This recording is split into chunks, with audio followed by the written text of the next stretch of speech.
Pelapor dugaan penipuan investasi bodong dari aplikasi FEC di Sumsel bertambah. Dari data Direktorat Reserse Kriminal Khusus Polda Sumsel, total pelapor yang jadi korban sebanyak 94 orang dengan kerugian mencapai 2,5 miliar rupiah.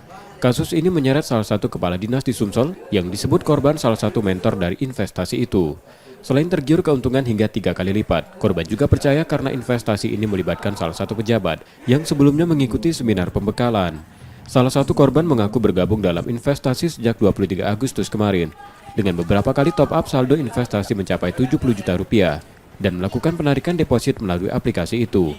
Namun belum sempat uang hasil investasi dipindahkan ke rekening, aplikasi otomatis hilang. Dalam 7 hari. Ya, awal mulanya saya nggak percaya dengan aplikasi ini, tapi dengan adanya keyakinan saya, dengan diadakannya seminar di Area Duta dan juga ketua pelaksana merupakan pejabat di Provinsi Sumatera Selatan ini sebagai ketua pelaksana, nggak usah saya sebutkan siapa namanya, tapi itu udah membujuk rayu dan membuat kami sebagai korban percaya dengan investasi ini kayak gitu. Semoga harapan kami untuk Kapolda Sumatera Selatan dapat memanggil beliau untuk mengklarifikasi dengan adanya peristiwa ini.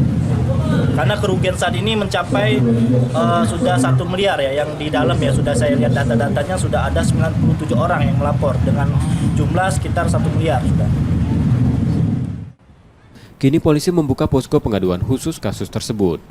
Polisi juga akan memanggil salah satu kepala dinas di Sumsel berdasarkan keterangan para korban.